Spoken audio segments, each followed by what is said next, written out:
Hello beautiful soul! Welcome back to my channel. This is my channel from Japan, Kaban Aquarius. This reading is for you.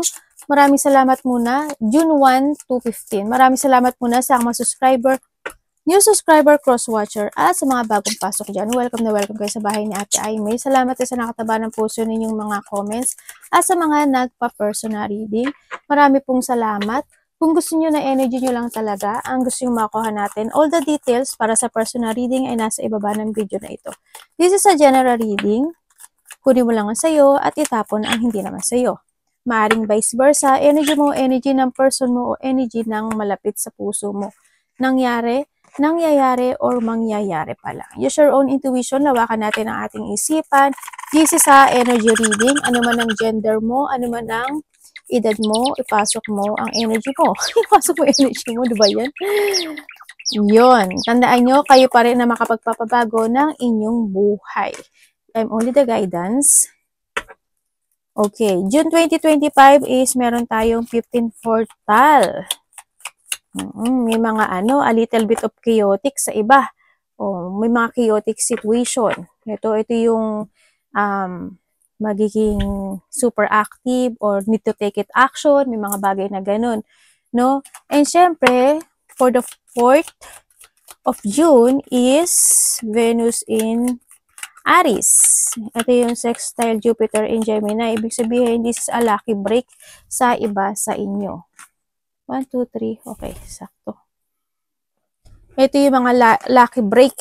Ibig sabihin, a lot of something, especially sa wealth, love, or creativity. May mga manifestation na, or if you are manifest sa love, career, relationship, kailangan mo maging active doon. So, kailangan mo mag-take a risk. Kasi the more na mag-take a risk ka, i-force mo yung idea mo kasi is magiging maganda yung outcome nito. 4th and 5th is a fortune favor sa atin or sa inyo, no? Pabor sa iyo si fortune.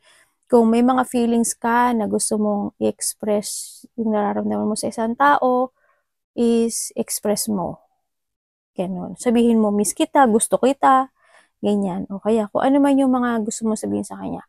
Kasi magiging maganda yung outcome and result nun. And also, Mercury in Gemini is 5th yun. Ito yung mga maiisip ka na parang you want to explore something into your life. Ganyan, maaring gusto mong mag-travel, gusto mong magpunta in a different places, gusto mong mag-rest, gusto mong mag-holiday, ganyan. May mga maiisip ka ganun. O kaya may maiisip ka na gusto mong makita, gusto mong tawagan, gusto mong invite, family, friends, ganyan. May mga maiisip ka may mga papasok sa isip mo mga ganun. May mga may isip mo yung mga tao na di mo nakikita, di mo nakakausap, naririnig, mga ganyan. Maaaring magkakaroon ng kamustahan or magkakaroon ng pag-aayaan. Sa iba sa inyo, ba ito? Nakangati ako. Napumula na ihita ko. Ganun. Eh, syempre, try to go out din, no? Kasi maaring ito yung, may mga opportunity kasi na pwedeng magbukas sa'yo in that time. And syempre, allow yourself to finally indulge in pleasure. Gawin mo yung gusto mo. Gawin mo yung makakapagpasaya sa'yo in this 4th to 5th, no, ng June. So, nakita ko dito, mag-go ka lang, no, sa iyong, sa iyong gustong gawin in life. Also, by the 8th and the 9th of June, mag-ingat lang tayo kasi Mercury meets Jupiter and Venus in Taurus, Pluto in Aquarius. Ibig sabihin, magkakaroon ng mga misunderstanding, relationship struggle, ganyan. Tapos na pwede kayong may mga makasalamuha kayo na mga tao na aabusaduhin kayo, mga taong may mga toxic behavior, mga tao na narcissist. Mag-stay away kayo sa mga taong ganito. Iwasan mong makasalamuha din sa mga taong tao. Mas piliin mo mag-isa o mas piliin mo yung sarili mo this time. Mag-relax ka, mag-pamper ka. Kumbaga, gawin mo yung gusto mong gawin with your own. Kung may magdi-DM sa'yo, piliin mo muna yung sarili mo this time, no? Para makaiwas ka rin sa chaos na mangyayari in life. Pero nasa sa'yo yun. Pero yun yung payo ko sa'yo. Tatandaan mo rin, kung magkakaroon ng mga misunderstanding or any situation, huwag ka magpapatalo sa emotion mo. Kasi, if yung emotional mo is high, yung intelligence mo is magiging low. Ibig sabihin, hindi mo maiisip yung tama sa mali. No? Kaya, kailangan mo may mga kakaroon kasi ng mga trigger sa relationship. Any relationship, saka kapatid mo, anak, karelasyon, boyfriend, girlfriend, asawa, mga ganyan. Or interconnection.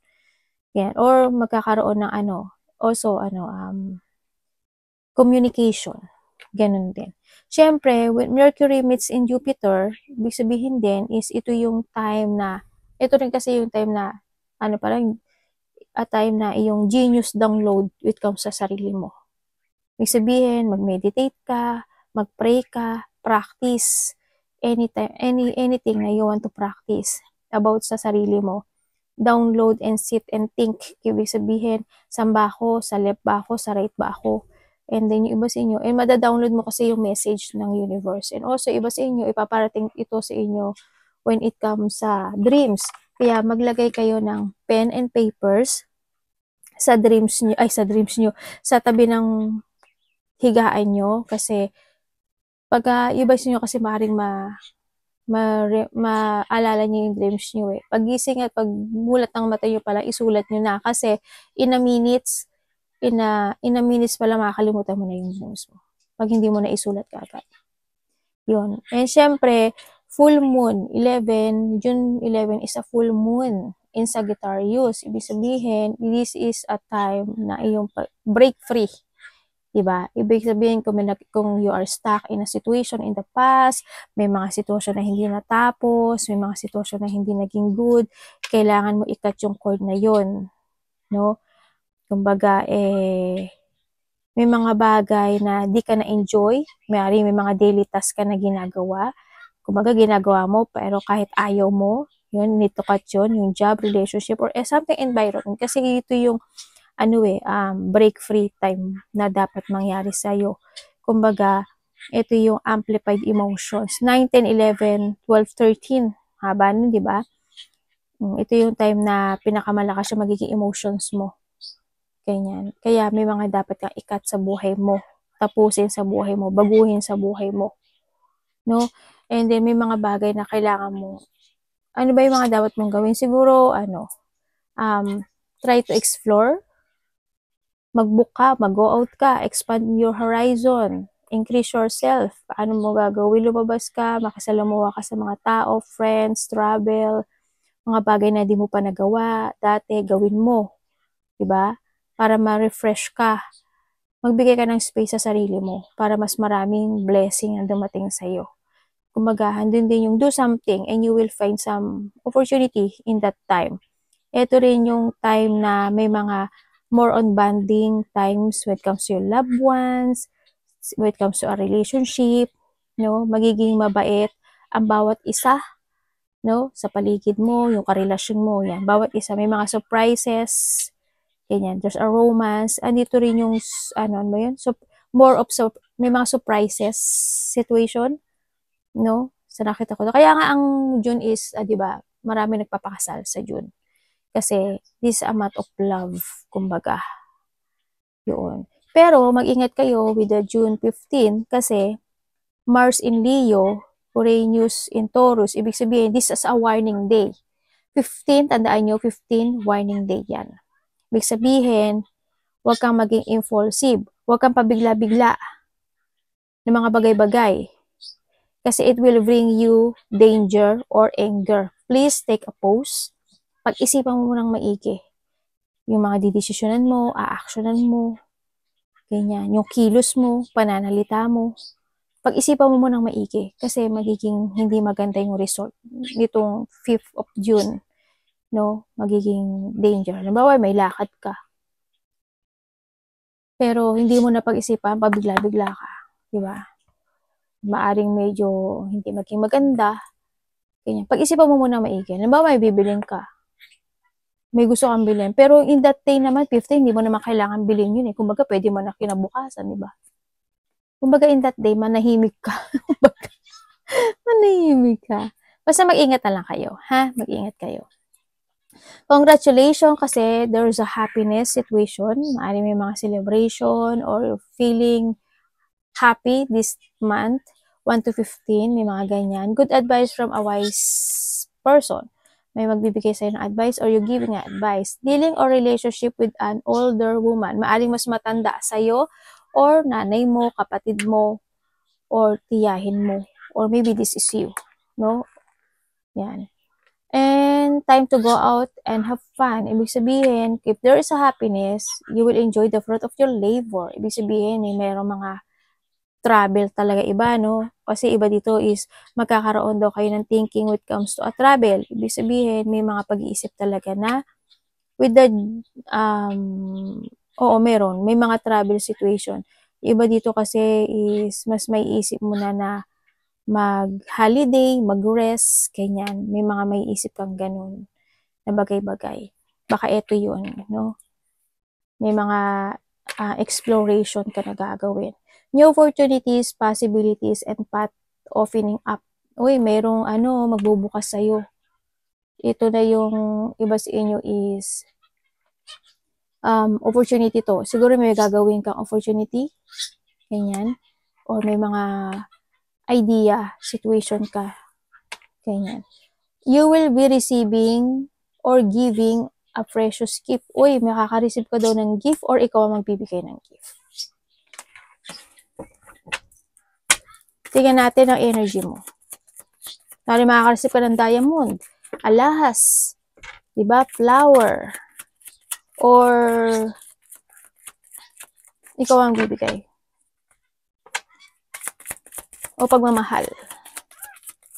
Energy ni Aquarius.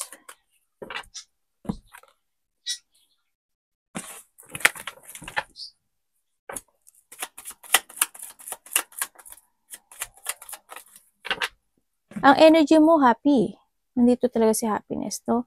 Yan, yung energy mo is happy. Iba dito sa maaari magkakaroon kayo ng decision making to travel. Ganyan. No? Nandito rin yung magkakaroon ng celebration, getting together, may mga fun. Nandito talaga siya. Fun, happiness, enjoyment, getting together ng close relationship, family unity, reunion, may mga ganun. Or, merong coming home eh. Hindi ko alam kung uwi ka ba ng Pilipinas, uwi ka ng probinsya, or may tao manggagaling ng ibang bansa, galing ibang probinsya, ganun. May coming home. O may mga pupuntahan ng celebration or wedding, ganyan. Or maybe sa iba dito is like a teamwork, ganyan, or community. Ganyan. Nakikita ko happy kayo dito. May mga surprises, parties, and event nga na magaganap sa inyo. Meron ka daw didesisyonan para magkakaroon sa'yo ng clarity na mag-take it action sa'yo. Hindi ko alam kung may travel ka or may alis ka. Yun nakikita ko sa'yo. Bakit ang lungkot mo? Parang may mga sitwasyon na nalulungkot ka, nagkakaroon ka ng isolation, or panghihinayang. Yan nakikita ko. Anong parating kay Aquarius?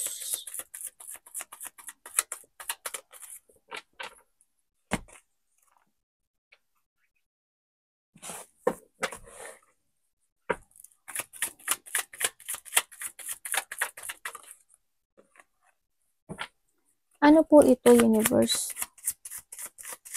Bakit?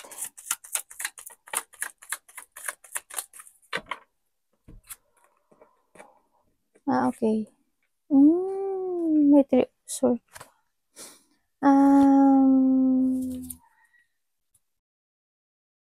Okay. Ang nakikita ko sa'yo, ang parating sa'yo, emotions.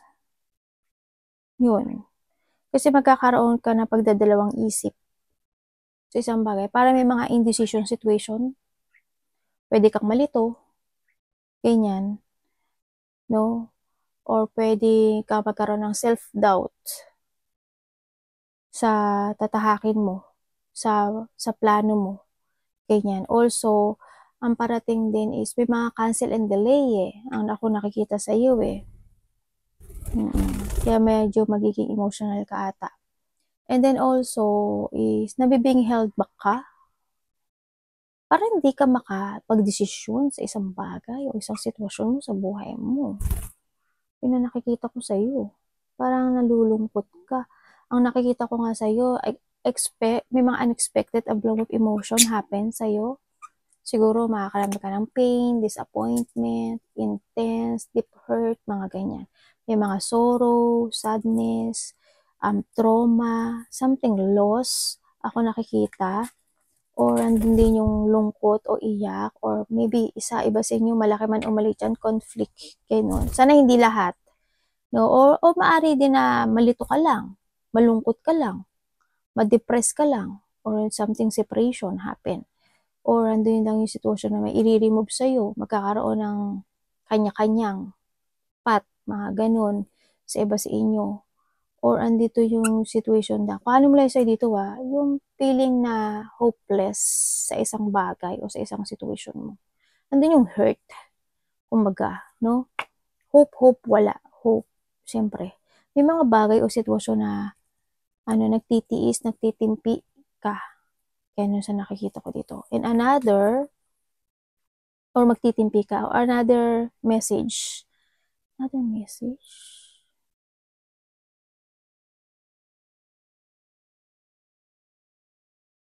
Another message, may tao dito na natatakot for something. Yun ang nakikita ko dito. Kasi hindi niya alam kung ano mangyari for the next. Yun ang nakikita ko dito sa sitwasyon. Tingnan natin ang dapat iwasan. Anak, baba ka kaya dyan? Baba. Dito. Dito. Ano dapat iwasan ni Aquarius? Ala? Pupo! Ito din na. Chutomatiyo. Opo yo. At alam na. Dapat iwasan ni Aquarius. Ano ba yun?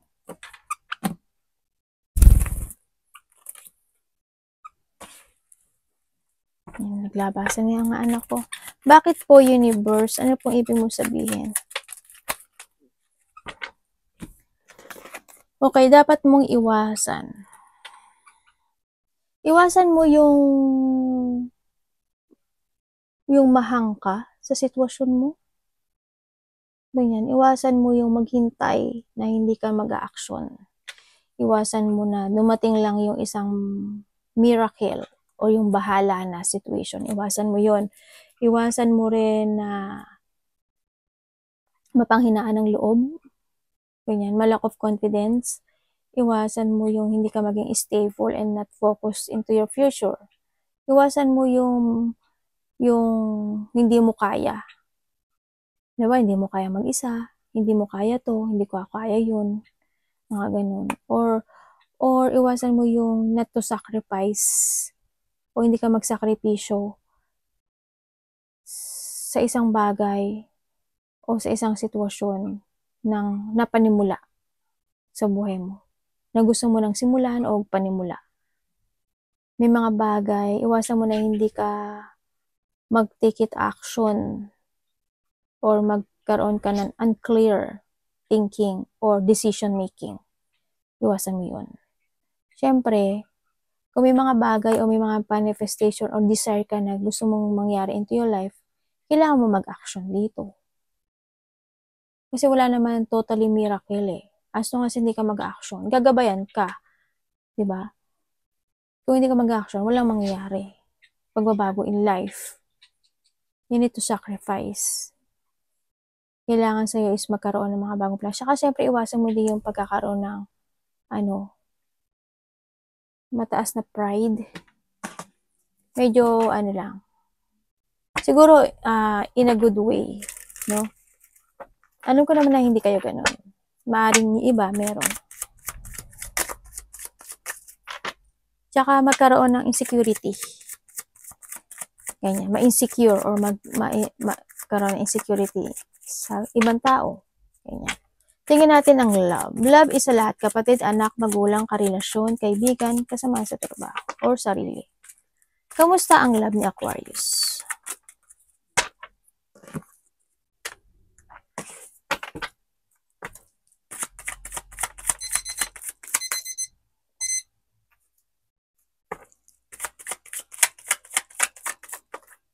When it comes sa love, nandito ka sa sitwasyon mo na maaring napopokus ka sa nakaraan, ano?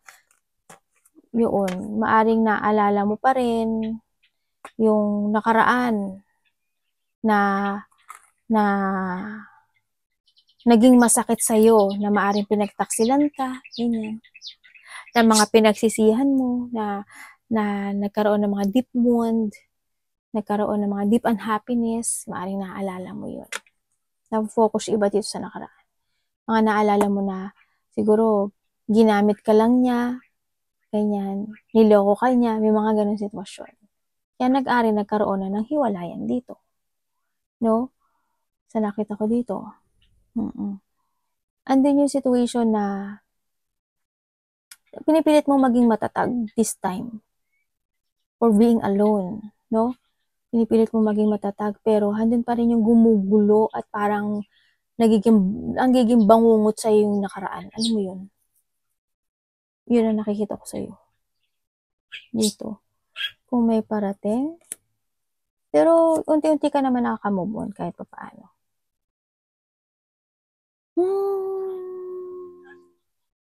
Parating. May makaka-receive ka daw ng ng text message or may tao dito na mag-e-express siya ng feelings sa'yo. Or ikaw to ha. Ganyan. Sa nakikita ko dito. Oo, baka kausapin ka nito. Sa ibang single dyan na. Maari may kilala mo na to. Yan. Maari makareceive ka ng text message within the 8 days, 8 weeks, 8 months, 8 hours. Or maybe this, first pa lang ng kasi 1 to 15, 8 days, ganyan. Or 8 hours. And then also, kung kayo is in a relationship, ang nakikita ko dito, stressful ang iyong relasyon. No? Stressful. Dalawa yung karelasyon mo. Kasi may dalawang tao ka nakikita dito. Or vice versa. Stressful yung relationship mo. Iniisip mo, paano ba magbabago yung relasyon ko? Paano ba magkakaroon ng level up itong relationship ko? Paano ba, mas ikaw yung nasasaktan or vice versa sa relasyon. Ando yung mga deep wound talaga. May mga inaalala ka sa relationship, ganyan. Kumbaga, ando yung sitwasyon na siguro nafe-feel mo na ginagamit ka lang ng karelasyon mo, nafe-feel mo na sumasanda lang sa'yo because of the needs, mga ganyan. May mga pinagsisisihan ka o may mga unresolved issue when it comes in this relationship. Ganun sa nakita ko dito.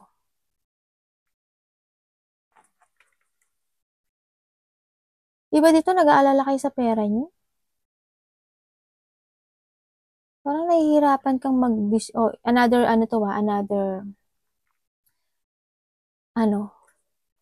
ano ba to? Message. Parang nag-aalala ka sa iyong mga decision making this time. Yung mga inaalala ka. Tingnan natin ang iyong career. Kamusta ang career and money kanya? Ni Aquarius.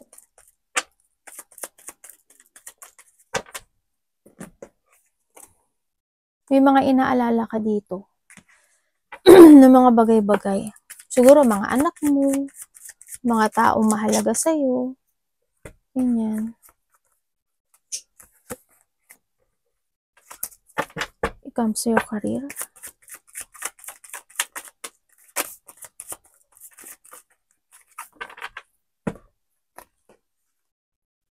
Okay, when it comes sa career mo, andun naman yung confident mo sa career mo, no? Andun naman yung lakas ng loob mo. Kasi alam mo sa sarili mo kung ano yung gusto mo. Yun nga lang, minsan nalilito ka lang dito.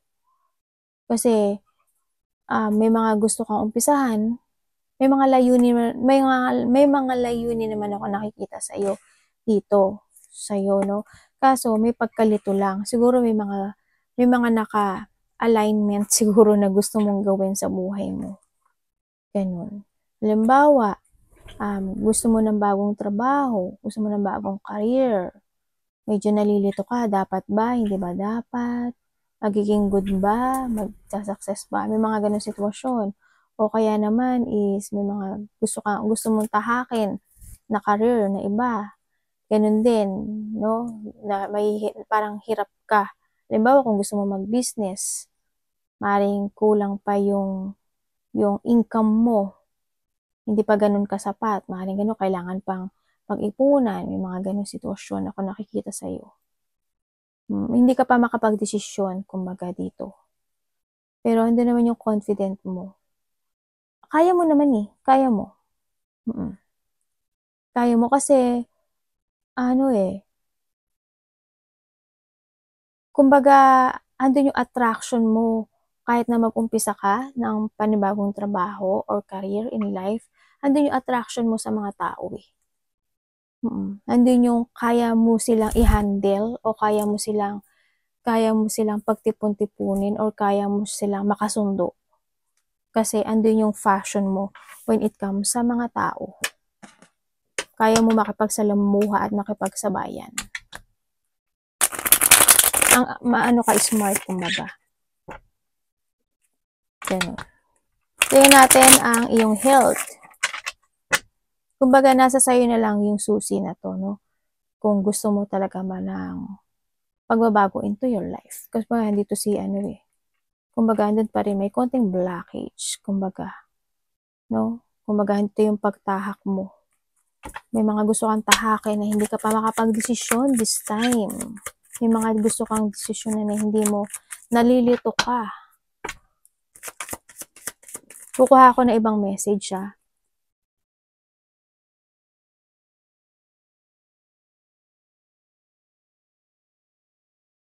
May tao dito na immature. May tao dito na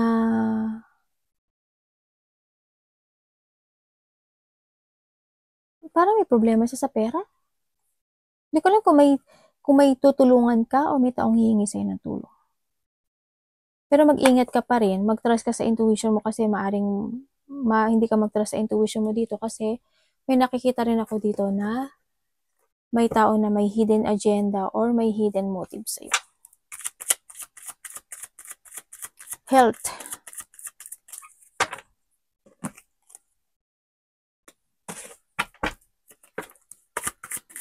Sa health mo,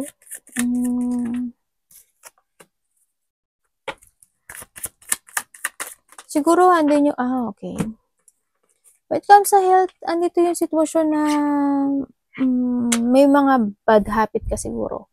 Siguro, andun yung healing situation, no? Kung may sakit kayo, nagkakaroon ka ng healing. Nga lang, may mga point ng buhay nyo na siguro hindi ka kumikilos, hindi ka nagtitikit exercise, hindi ka nag-walk, ganyan.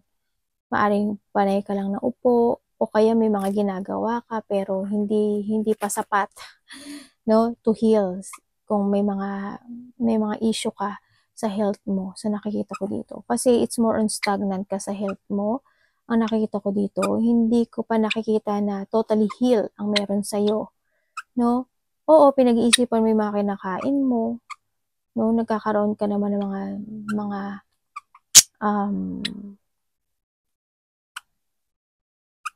yun nga lang, may mga bagay na hindi, na bawal eh. Alam mo yun? No? Kung pag-isipan mo maigi, siguro may mga bagay na kung kakainin ka, siguro may mga bawal, nakakain mo, ganyan. Ingat ka na lang din, no? Dito. Kasi you're stuck. Sa health mo, siguro andun lang yung sitwasyon na sisipunin ka, uubuhin ka, hihirapan ka huminga, sa iba sa inyo. You're stuck eh, dito sa situation eh. Ingatan mo na lang. Anak, baba.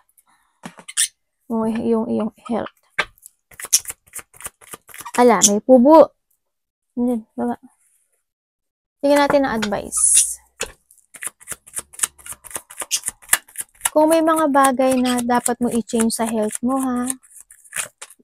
I-change mo. Kumbaga, kung may mga bad habit ka at hindi ka nag-a-action sa mga bagay-bagay, mag-action ka na ngayon.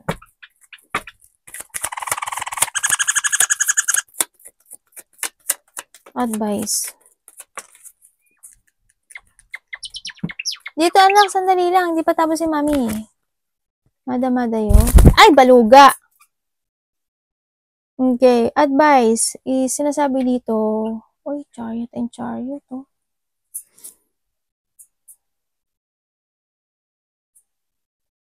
Chariot and chariot, nandito si Pat. Ibig sabihin, pagdadalawang isip yung iba, no? Sa nakita ko dito. Sa inyong mga desisyon. And also, advice is put some effort sa mga kahilingan mo sa buhay mo, sa mga gusto mong ma-achieve, sa mga dreams come true mo. Yan. And lakas ng loob, focus ka lang, mag-focus ka lang sa dreams, sa mga dreams mo. Siyempre, strange. And move forward. Sinasabi rin dito na take it action and katatagan. Tandaan mo, ikaw yung controller ng buhay. Kumbaga, ikaw yung driver ng life mo eh. No? Tandaan mo kung saan ka magdadrive, dun yung ano mo, destination mo. Ikaw ang pipili ng destination mo this time. Mag-trust ka sa intuition mo. No? And then, kailangan dito kasi tibay ng loob. No? Tibay ng loob. Movement is needed para makamit mo yung mga pangarap mo sa buhay mo dito.